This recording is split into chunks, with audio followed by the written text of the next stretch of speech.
تاریخ طبری اور تاریخ ابن خلدون میں یہ بات درج ہے کہ جب امام حسین کا قافلہ رحیمہ کے مقام سے روانہ ہو کر عذیب الحجانات کے مقام پر پہنچا تو وہاں ترماح بن عدی کے ساتھ 4 افراد جن کے نام عمرو بن خالد، مجمع، سعد اور نافع بن حلال تھے، کوفے سے روانہ ہوئے اور آپ کے قافلے سے آن ملے۔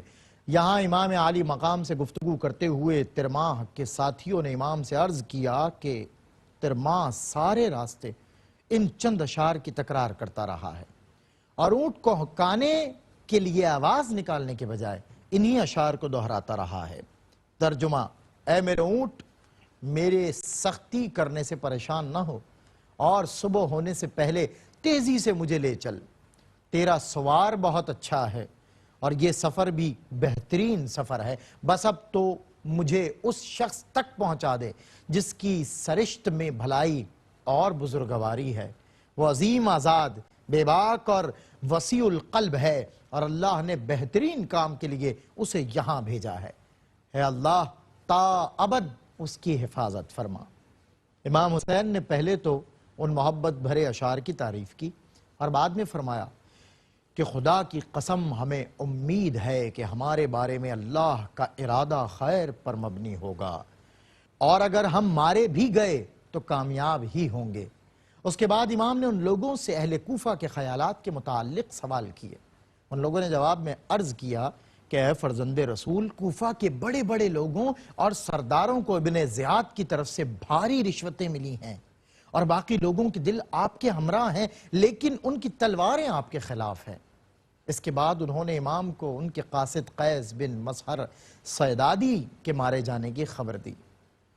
یہ خبر سن کر امام نے افسوس کا اظہار فرمایا، دعائے مغفرت کے بعد یہ کلمات ادا فرمائے: اے اللہ، ہمیں اور انہیں جنت عنایت فرما اور ہمیں ان لوگوں کو اپنے جوار رحمت میں اکٹھا رکھتے ہوئے اپنا ذخیرہ شدہ بہترین ثواب عطا فرما۔ اس کے بعد ترماح نے گفتگو کا آغاز کرتے ہوئے کہا کہ اے فرزند رسول، میں نے کوفہ سے نکلتے ہوئے بیرون شہر لوگوں کا ایک ہجوم دیکھا تھا۔ جب میں نے ان کے اکٹھا ہونے کا سبب دریافت کیا تو لوگوں نے کہا کہ حسین ابن علی سے مقابلے اور ان سے جنگ کی تیاری کر رہے ہیں۔ اے فرزند رسول صلی اللہ علیہ وسلم، آپ کو خدا کی قسم دے کر کہتا ہوں کہ آپ سفر سے واپس چلے جائیے، کیونکہ مجھے امید نہیں کہ کوفہ کا کوئی ایک آدمی بھی آپ کی مدد کے لیے آئے گا۔ اور باقی لوگوں کا ذکر تو خیر جانے دیجئے، اگر صرف وہی لوگ جنہیں میں نے وہاں دیکھا تھا، فقط وہی لوگ آپ سے جنگ کرنے کے لیے آ جائیں تو آپ کو قتل کرنے کے لیے کافی ہوں گے، جبکہ اصل صورتحال یہ ہے کہ روز بروز ان کی قوت میں اضافہ ہوتا جا رہا ہے۔ ترماح نے امام کو مشورہ دیتے ہوئے مزید کہا کہ اے فرزند رسول صلی اللہ علیہ وسلم، میرا خیال ہے کہ آپ اور آپ کے ہمراہ ہم بھی احبا کے علاقے کی طرف چلے جائیں جو ہمارے قبیلے بنی طے کا مسکن ہے اور بلند و بالا پہاڑوں کے دامن میں واقع ہے۔ یہ علاقہ اس قدر محفوظ اور دشمن کی دسترس سے دور ہے کہ ہمارا کوئی دشمن آج تک ہمارے علاقے تک نہیں آ سکا۔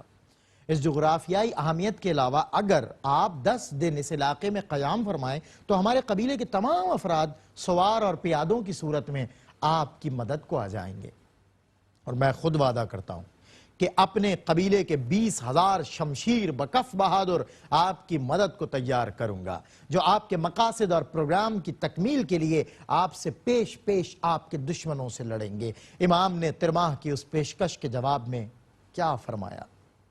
اللہ تمہیں اور تمہارے قبیلے کے افراد کو جزائے خیر دے۔ ہمارے اور اہل کوفہ کے درمیان عہد و پیما ہو چکا ہے اور اس وعدے کی موجودگی میں ہمارے لیے واپس پلٹنا ممکن نہیں۔ اب دیکھتے ہیں انجام کیا ہوتا ہے۔ ترماح نے جب امام کے اٹل ارادوں کو دیکھا تو ان سے رخصتی کی اجازت طلب کی تاکہ یہاں سے جا کے پہلے کچھ ضروریات زندگی کا سامان جو اس نے فراہم کیا ہوا تھا کوفہ میں اپنے گھر والوں کو پہنچا دے اور پھر جتنی جلدی ہو سکے واپس آ کر امام سے ملحق ہو جائے۔ امام نے اسے اجازت دے دی۔ ترماح کے رخصت ہو جانے کے بعد امام حسین کا قافلہ قصر بنی مقاتل کے مقام پر پہنچتا ہے۔ اسی مقام پر ہی عمرو بن قیس مشرقی اپنے چچا زاد بھائی کے ہمراہ امام سے ملنے کے لیے ان کی خدمت میں حاضر ہوا۔ امام نے ان سے دریافت فرمایا کہ کیا تم ہماری مدد اور نصرت کے لیے آئے ہو؟ ان دونوں نے جواب دیا کہ نہیں، ایسا نہیں ہے، کیونکہ ایک تو ہم کثیر العیال ہیں اور دوسرے یہ کہ ہمارے پاس لوگوں کے اموال تجارت ہیں، ہمیں نتیجے کا علم نہیں اور ہم مناسب نہیں سمجھتے کہ لوگوں کا مال و دولت ہمارے ہاتھوں تلف و برباد ہو جائے۔ ان کی اس بات کے جواب میں امام نے فرمایا کہ اس علاقے سے دور چلے جاؤ تاکہ ہمارا صدائے استغاثہ تم تک نہ پہنچ سکے اور نہ ہی تم ہمیں دیکھ پاؤ، کیونکہ جو کوئی ہماری صدائے استغاثہ کو سنے یا ہمیں دیکھے لیکن ہماری پکار کا مثبت جواب نہ دے یا ہماری مدد کے لیے نہ آئے تو اللہ اسے منہ کے بل انتہائی ذلت و خواری کے ساتھ آتش جہنم میں پھینکے گا۔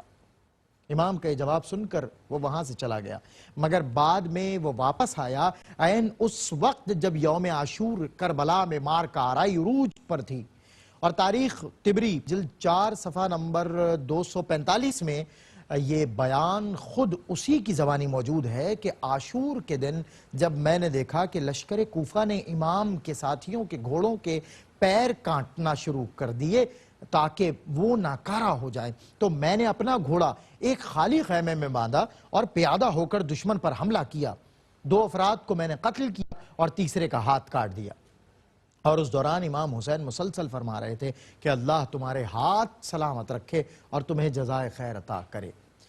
ناظرین، ہم آپ کو یاد دلا دیں کہ قصر بنی مقاتل کا مقام قافلہ حسین کے مکہ سے کربلا تک کے سفر کا ایک لحاظ سے آخری مقام ہے، کیونکہ اس کے بعد آنے والا مقام نینوا کربلا کی حدود میں ہی واقع ہے اور موجودہ دور میں تو یہ کربلا ہی کا ایک محلہ ہے۔